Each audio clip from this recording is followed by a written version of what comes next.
Greetings, market rebels. Welcome to this week's macro measure. I'm Wayne. My partner Ryan's working on our market outlook for the week. It is Sunday, October 16th, a little after 10 a.m. here on the East Coast. And let's get our stuff taken care of so we can get into a little bit of last week and much more of maybe what will be this week. Here's our trusty disclaimer. And then here is our intellectual property rights notice. Thank you very much. So let's get out of that share mode and go right into the SPY. This is something that we discussed in Rebel Pit this week, where you can see the purple line. And remember on my chart, this particular chart, the purple line is the 200 period, and we're looking at a weekly. And so we got down to the 200 week really for the third week in a row, and then through it, you can see the low was pretty darn low. We all know about that big reversal day. And then we kind of reversed that Thursday reversal, mostly or somewhat at least on Friday. Got outside of the Bollinger Bands, but they're kind of narrow right now. So it is what it is, still stretched, I guess. You could chalk it up to being stretched for sure. But 36 right now on the RSI. So this is where it gets really hard when you're already into a situation that's approaching oversold. And every time they do what they did on Thursday, and let's have a quick look at that on the daily, then it just takes us out of getting that, away from that capitulatory phase that I thought we were on the cusp of coming into last week. Maybe we are again, I don't know. But it seemed like it was on its way there. And then that news broke with respect to the UK and a few other things. And it really ignited a short squeeze. And I did see some interesting information on Friday, or maybe it was Saturday that I saw it, whereas there's a lot of, there's just a lot more in terms of shorts now than there was. Apparently shorts have picked up again, which makes this type of a Thursday occurrence more likely to happen, just to really put the screws to the shorts. So it's interesting in that we didn't quite make it down to this support line down here in the short run. We didn't make it here. We kind of got back to the midway point of this. I guess you could call it an expanding channel, whatever you'd care to call it. Technical analysis full of different terms and things that people make up become accepted. But regardless, kind of made it back towards the halfway, maybe a little bit above there, and then reversed, of course, on Friday. And now you're closer again to being oversold and so on and so forth. So as I've noted, I'd rather trade in a bull market than a bear market, because bear markets are not easy, in my opinion, compared to a bull market. You get a lot of this kind of really sharp stuff that happens way back to the upside, and you have to wonder how much of it's legit. But at the time, if you wait, they can really move things away from you quickly, like they did back in here, for example. And so then you've got to wait it out again just to get back to where you were, and that can really take some time. So you kind of go through a week and a half's worth of pain right there just to get back to where you were, so to speak. So that's why I find it difficult. You've got to really, when you get the big drops, you've got to probably take at least some partial profits, and then you've got to go from there. What do you do next? In fact, that's what we actually noted in one of the notes that we talked briefly about on Cocktail Hour. A note that went out in the services on Thursday morning prior to the open was priority one is to capture your profits. Even if you want to roll, that's fine. But remember, the markets are, especially when there's big gaps, there's a lot of wide markets, if any markets at all, so that can really hold up a rolling order. So the best thing you can do is try to close out the one side of it, and then worry about getting back in. And like I said on Cocktail Hour, had you waited just a few minutes, really just go back to your 5-minute bars on Thursday.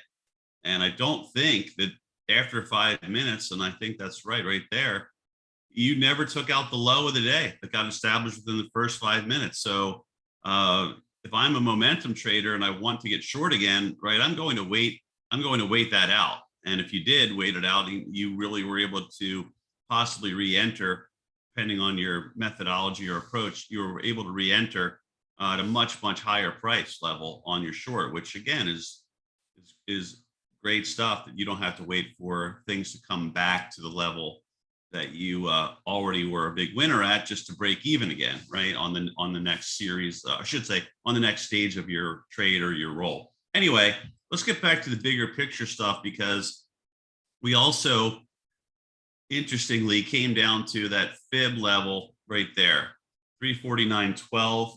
That's the 50% retracement from the post-COVID lows to the highs that got put in late last year, or just, excuse me, or very, very early this year. And that's interesting. And we did, of course, bounce dramatically from there. I think we exceeded it. I looked it up by $1.01 on the SPY. So a little bit further than 50%, but pretty darn close, obviously, visually, and when you think about it. And if you come back to here, you can see there was a close right near there. There was a bunch of trading that went on right near there. There was trading back in those 2 weeks right there that either opened or closed near there. So it all kind of made sense. And as I often try to reiterate, without a really specific news driver that's I guess you would say more on the horrendous side, you'd normally support in an area like that will support the first time normally, but that's why we call it support, expected to support. But there's always exceptions. I mean, that's why this is an art and it's not an easy game. But what I also wanted to draw your attention to, excuse me, is this, again, call it a megaphone, call it an expanding wedge, an expanding channel, whatever you want to call it. But this, if you're buying into that that's what's happening, and you think this is going to eventually keep tracing out according to that, there's really a long way to go. I mean, there really just is a long way to go here. And interestingly, on that note, it might be a good time for me to delve into this right here. So my partner, friend Ryan, that you all know from the services, he sent this to me. I don't remember if it was last night or whenever it was, but might have been this morning. But this is very interesting in that when the Fed pivots, there's still more to go. And Ryan's had another graphic I think he's been using in Market Outlook for some time to note that it takes a while even after the Fed pivot. So sure, there could be this, I would expect there to be actually a dramatic relief rally that really would scorch shorts again, which is why I'd keep rolling if we keep going down, right? You don't want to get beat if these guys are able to pull this off. But a lot of people still believe that the Fed will pivot. I can understand to an extent why they believe that. The Fed's been doling out the hopium every time they've needed it for such a long time that there's probably a lot of people that don't remember a time before that. But and we can't rule that out. I mean, I would say that's probably the reason why we were able to rally from 2009 for as long as we did, was more about all the incessant QE practically. Every time the market started faltering, they would just perform more QE, right? Start a whole new phase of QE after claiming they were done. We don't want to delve into that and go too far back. It's really more about now on the charts, but this is just something interesting to keep in mind. So for the longest time, we've been in the webinars, of course, talking about how, right, we're ultimately very bearish, but we have to trade the charts that are in front of us right now, trade the price action that's in front of us right now. And that's what we'll continue to do, right? Because what we focus on in the services that we manage are the short-term moves we try to capitalize on, real trade, the real short-term trading, the swing trading, that kind of stuff. Not scalping so much, but more or less swing trading. So that's what we're looking at now. I would say that I checked some things out, and across the board, we're just into an oversold situation. The RSI on the dailies, and so it's getting really close again. It's in the 30s on pretty much daily, weekly, not quite there on the monthly. So has more to go. It's not at the low point near 30, more in the mid 30s.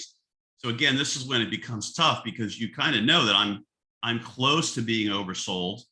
right? Officially, if you're a stickler, but I'm not there yet. And that's tough because there's no obviously, right, no guarantees, but that you have to become even more oversold or officially drop below 30 on a closing basis or anything like that. Obviously, that's kind of like old trading books that would claim things like that way back when. But the market doesn't really observe a lot of the things that these authors would put forth, in my opinion. But hey, to each his her own on that. So right, lower. Let's look at the reality though. Lower low, this expanding wedge or channel that you're in, right? And the next level down is on your fibs, 61.8 down in here. Getting below the 200 week, you'd think that's a big deal. It's not something that you should take lightly. It doesn't happen that often, and as most of us know, the market tends to be in a long-term uptrend. Probably a lot of it has to do with the Fed inflating everything, but also the nature of things, right? The nature of the world as well. But this does look obviously, right, problematic, right? These lows get taken out, and then you have to start thinking, where does it go back to? I think it goes back to the next level down would be in the middle here, right after, right near this kind of closing high and the trading high. And there's a bunch of activity that really dovetails with that all in here. And that's about, let's just ballpark that at, let's get right on this one. We'll call it 330, just to make it easy. We'll say 337 or 338, right about in there. And then the next one down really is probably right near that fib as well, probably somewhere around there. Now, doesn't have to go there exactly, but this is certainly right. When things looking this pressing, this is certainly a time where you could get something like that. Remember, the seasonality should theoretically be supporting stocks very soon. We're the last third of the month, which is what we'll be into after this week on the calendar. We will be right approaching that final third of the month, and that's when things tend to get better. That's why I've been arguing from the calendar seasonality standpoint, if they're going to get the washout phase in and still try to follow the calendar, and it has followed it a lot throughout the year, the seasonality calendar, that is, this would be the time to do it, right? Have some really ugly action, at least get a tradable low going into the midterm elections, going into the holiday period, try to make themselves look a lot more competent than they really are. And there's just no way. I would say, look, there's no way that, and it's not a either party argument, but these political parties always, whoever's in control, really wants to see things improving as voters are on their way to the voting booth and so on and so forth. So it gets tough right now. I would say, look, the Bears still have control. Ultimately, we're in a downtrend. The Bears have control. I think it's going to take either a further washout or a significant news driver to really change fortunes, because right, the bond market has just utterly been crushed this year, and we can see the inverse of that in the TNX. And just think about this. Right? The bonds are getting. Remember, this is the 10-year yield, and bonds and stocks are getting crushed. That's pretty strong stuff. Because of course bonds are typically, right, this looked at as more of a safe haven, especially with rates up where they are. But that trend hasn't reversed yet. I think at the end of the year, if we look at this final candle, let's just say on the weekly basis, right, you could say 1.512 would be the 10-year yield, and look where we are, right? We're above 4 now, and that's dramatic that yields have more than doubled by far, right, in less than 1 year. So that's pretty rough stuff, what's going on there. And so there's really, I think there's a lot of that graphic we saw courtesy of Ryan, that there's a lot of reasons to be really concerned. I don't think this is garden variety stuff. I've been making the case myself that I think there's going to be fallout to all this stuff that will take a long time to really work out, and it still hasn't hit the stock market. I don't think has priced it in personally. There's a lot more negative stuff, in my opinion, to come. I've felt that way for a while. everyone that's been tuning in here has heard my tired uh, summary, which is that we're so debt dependent. We're in so much debt, and with rates going as high as they have been, and inflation essentially screaming higher as well, it makes it tough, very tough on the American consumer that's super debt dependent to begin with. So just nightmare kind of scenario. And I think a lot of the fallout from this is going to still show up for a very long time. It won't be, just a few months. I think you'll see this and it'll just continue to worsen, unfortunately. I hope to be dead wrong about that. I hate to see people go through the misery, the economic and financial misery that I think is on the way. But it's a tough game. It's a tough game to predict. But that's just the cycle to me is just heading in the other direction. There's very little that can be done unless the Fed completely repudiates everything they've been claiming that they won't completely repudiate. So maybe they will. I don't blame folks for feeling that way, as I noted earlier, because the Fed is cracked whenever it's been, Wall Street's been crying uncle. The Fed is cracked and gone the other way. But here we are in the Qs, and you can see this is also below the 200. So this is pretty bad stuff as well. You don't see this stuff really that often. And if you do crack this in a big way, which again, I'm trying to point out that I think the risk is there that you could for the macro and geopol, global macro, domestic macro, all these things. This could be a time when this does really matter. And you look back on this and say, my gosh, that was really a telltale sign, because you don't normally get cracks of the 200-week moving average that often. If we try to go back in time to see the last one, here's 10 years. You can see the purple line holds up pretty well. So that's pretty big stuff, I think, that you're here. Now, does it mean you're overdone? Yeah, you kind of are. We know that. But the problem is that we won't get that. We can't get the whoosh, the capitulatory phase, whatever you want to call it. We can't seem to get there. We just put these little maneuvers together to go up for a few days, and then we roll back over, and the selling just continues to occur without any cathartic effect whatsoever. So you can't like that. The only thing I can like about the major index ETFs that we're looking at, is that they're already smoked for a trade. But I mean, I think it's way too early to talk about a turnaround. Maybe the seasonality and some news developments will do that, but it really doesn't matter what you look at. That's why I'm not trying to go into all the specifics on, well, check this out, check that out, because as many of you've heard me say, the correlations have really gone towards one. Here's the diamonds. Now, they did hold up a little bit better, and that's maybe a good sign for the short run, but you're still below the 200-week moving average there. And remember, this to me is understandable given how things looked. This is before, of course, the whatever $7, $9, $11 trillion of hyper madness that got injected into the economy. But they thought everything was closing down at this point. No one knew the extent of the C19 situation, really. And of course, the market hates all that uncertainty. So plus it was global. Anyway, this is a little better, but clearly, right, it could fail to retake this. And then that's, again, a really bad sign. And I've said this several times, but I don't really worry about gaps when we're moving away from them. Once 4 days has gone by and the gap, it doesn't seem to matter in the short run. It can take a very long time. It can take years for that gap to be filled.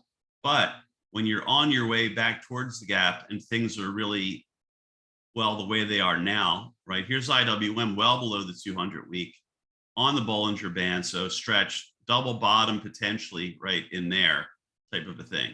So we can't really rule that out, again, especially with the seasonality coming up. And these operators on Wall Street are the very best at what they do. So you can't put anything past them.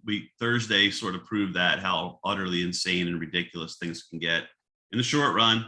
That was a historic day. So let's give them their due for now. But if these lows start getting taken out, I mean, I would just expect, again, the trend to continue. It's a really bad situation. Virtually all of your SMAs are down sloping, right? So there's not a lot to like here. And getting back to my gaps comment, I don't worry about them as we're making them, and then a few days have passed, 4 actually, and then we're going, because that's just the way the nature of the beast at the moment.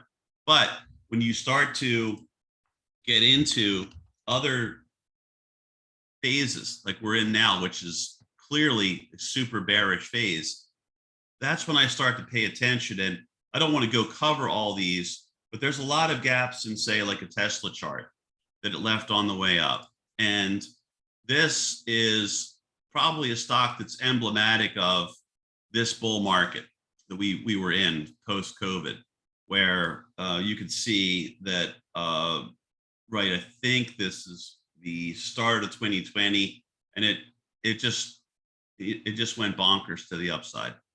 So here we are on the late last year. So this is really probably one of the more emblematic stocks of the, along with maybe Apple, obviously, which has been emblematic before, but things like this that have some of these characteristics that this stock has tend to be the ones that really have to be mauled really in an ugly fashion before that bull market sentiment is completely crushed. And so there's a lot of gaps that I look back on in this chart, and I think it's really hard to like Tesla with this channel and with where other things are, and it's clinging to this support shelf, if you will, flat line, whatever you want to call it. And there's a couple more on the way down, but the next one really probably is right here near the 200 in purple. That's a big drop and a big weight. And that puts you really near your Bollingers, near your 200 week, near the lower part of my support line. And then right here, you can see that pretty darn close to where it broke out from after consolidating for almost a year, I would say. I'm sorry, I'm thinking monthly, almost a few months. I would say, that was probably about 2 to 3 months worth of time. Yeah, 3 months worth of time, roughly. So that's pretty heavy, right? If that gets down there. And the same is sort of unfortunately true in other things, other big names that I'm just going to kind of just note. But Apple itself has gaps that need to be filled. Wherever you see one of these white ovals, there's a gap in there on the daily charts. And I know that seems crazy, and this seems crazy that we would go back all the way to there. But remember, if the system starts to seize up and could be some systematic things happening, when you get that kind of stuff happening, right, it becomes, abandon ship, every man, woman, and child for themselves. Unfortunately, in the financial markets, that's what it becomes. And if that happens, there's a lot of these big names that are the big weights that I've seen this a few times before, which is why I'm mentioning that these stocks ultimately go back and fill gaps that most people wrote off for being filled.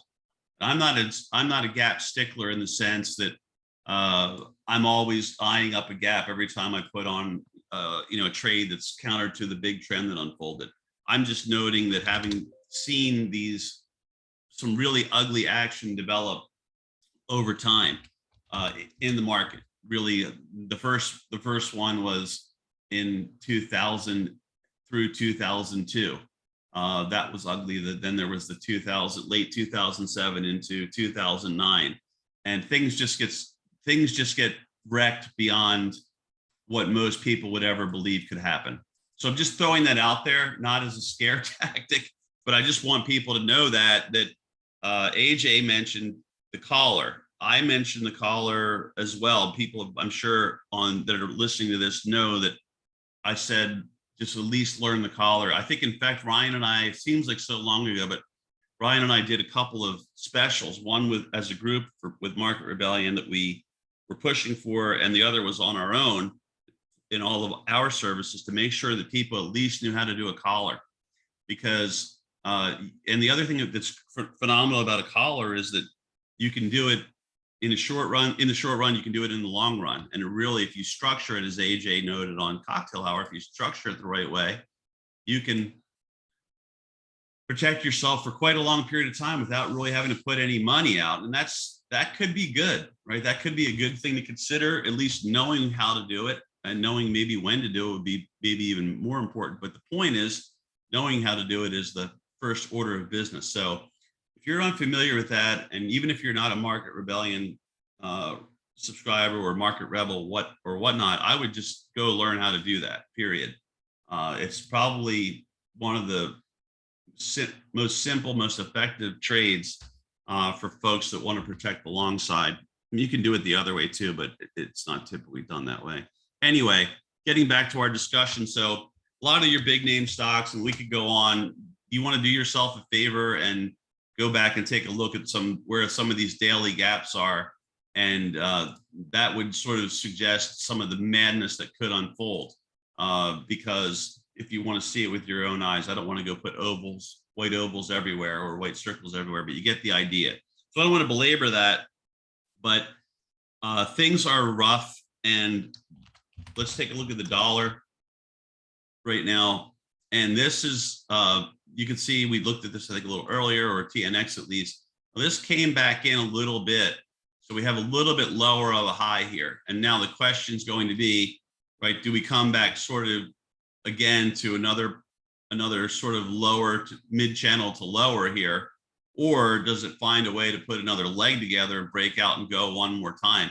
Some people I've been checking out that are big on charting the dollar. I think they think there's still room to go, and we noted that back in here that some were still calling for a rally to here.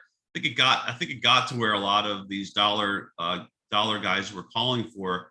Now it becomes a little more interesting. You're back inside the Bollinger. I would put support there, right? You can see my support line. Maybe it's not perfect, but you could use maybe the 20 there in blue. Say, look, that thing's cracked that 20 there in blue, and now it's on its way to the next level down probably. But again, it's sort of supported at where we had a resistance level at 112.52, supported there on Thursday, roughly speaking, and then started to use that to try to bounce from.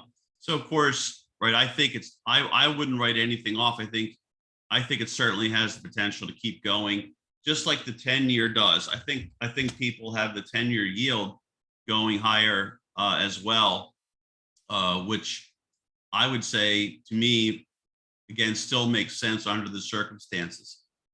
Where could that get to? Well, it would have to take out and leave the channel that we've been working in. But you can see this has been so dramatic. It's easier really to see this on the weekly, but it would have to leave there and continue to go. But that would be considered maybe a throw over. But I wouldn't be surprised if this works its way up to just a little bit higher, maybe just under 5 for now, the way that I see things. 50, 50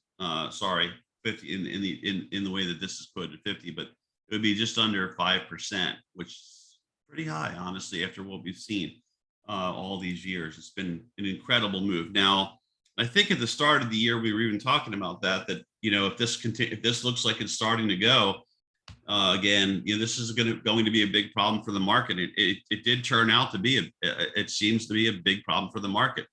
Let me think. Oh, I know what I wanted to highlight, which are these, and we'll wrap up here, because really, right, just to summarize on the technicals for the 4 major index ETFs, they're all oversold, or I should say on the way to oversold, but not quite there, which leaves us where we've been, which is that you would expect that could it start a rally? Sure. It's very close to being officially oversold. At the same time, does it have more room if it wants to? Yes. Did we get that big washout? We were on our way to getting it Thursday and they reversed it. So that's the summary. You're still in that no man's land where you honestly, I think if you're honest, you could make an argument for either side, but I still think down unless there's news. I mean, unless there's a news, I still think down because of the trend and just the fact that they took us away from being oversold, got us less oversold with those shenanigans on Thursday. And I think that you should probably get more oversold before you see a rally, and that would set up the right way time-wise if you want to believe in that stuff. So just to summarize on that, but here's the real estate ETF. And I just wanted to show everyone this because this has really had as you can see, an incredibly rough year. We were waiting for this to happen, and this is making a new low. And I think this should concern everyone that this type of stuff is getting rocked. Here's your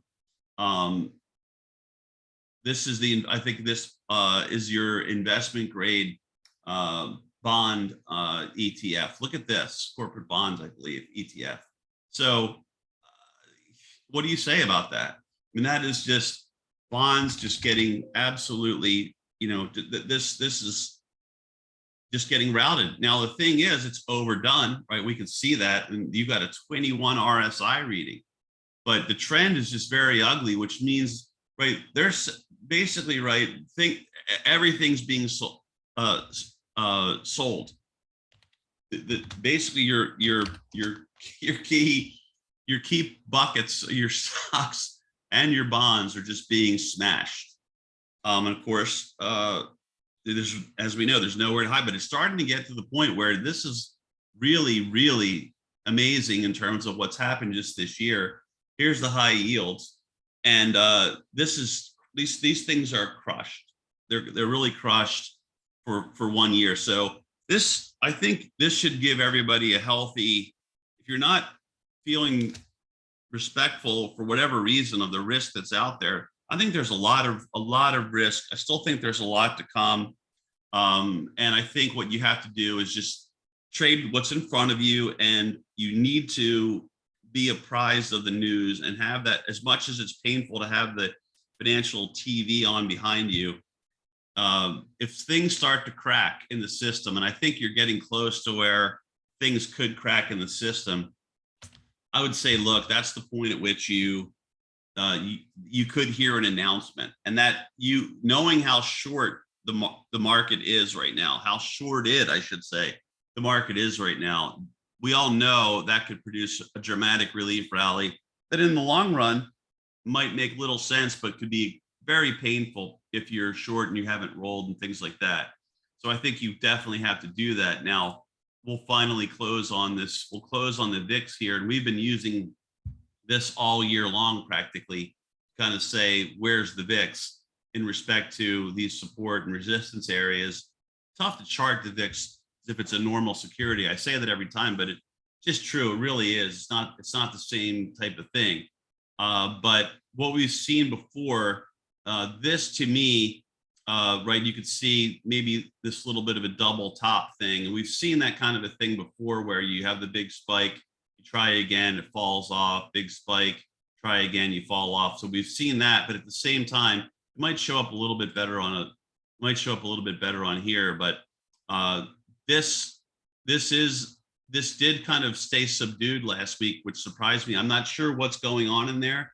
I almost feel like there's just like there's so many shorts in the market, and even fresh shorts. It almost seems like there's so many that are hedged that the VIX is just not doing what it normally does. But right, until this is proven, until this works its way back down, I'm going to still assume, based on all the history I've watched, that this needs to poke its head above 40, or at least close to it, really close to it, before we see the low. I just still can't believe that this is not going to flare up, would be one way to put it, before there's a bottom put into the market. I still feel as though that should happen.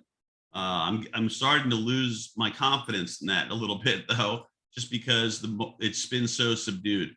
But that still hasn't done that. It's there. I mean, it's close enough that clearly, right, one day you could just get that big push like we've seen before, where things, all hell's breaking loose. And that probably goes back to, if yields keep going, right, the dollar keeps rallying, yields keep going higher, and we lose, we continue to get below the 200, which should scare people a lot. I don't have my 500 and 1,000 period on here, but you might want to even start looking at those.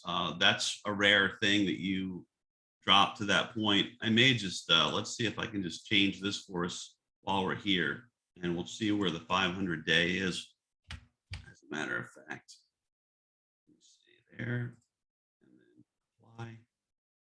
Go back to there's your 500 week, and Thinkorswim did the old conversion to percentages, but I'm going to go back over to just to see where the 500. Yeah, so that's unfortunately right. You're way on the daily chart. You're way the 500's way up there.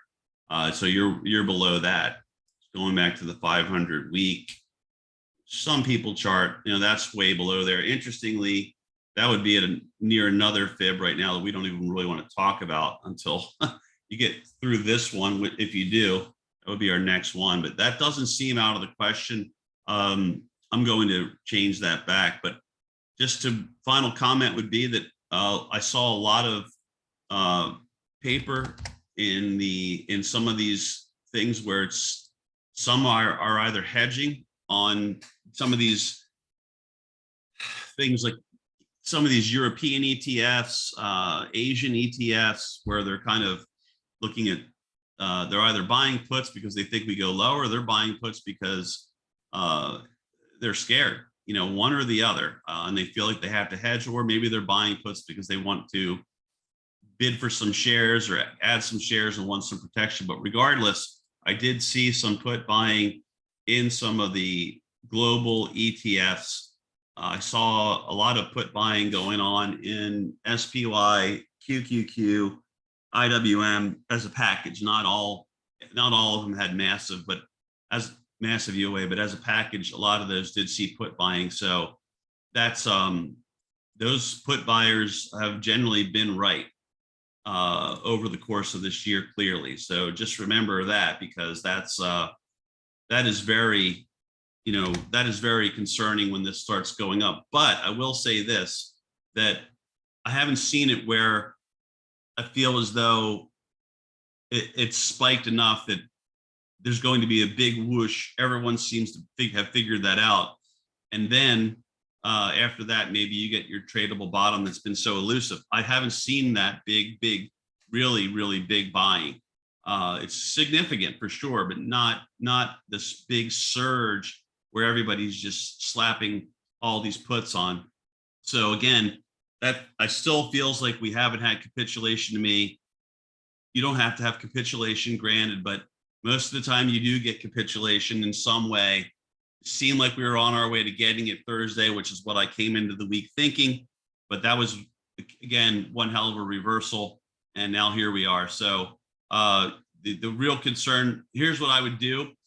Keep your eye on this low. If you know that if that's back under pressure again and that's giving way, there could be more downside. We were talking, I think, last week about 10% or so more downside. We got a little bit more downside as of last Friday, but the majority of that is still to come if that scenario is going to play out. So hopefully something I've been able to share this morning will be able to help you, this week. And I'll catch up with you all through the various things that we do all week long. And I hope everyone's safe and hedged out there. So everyone stay nimble, and thanks for tuning in.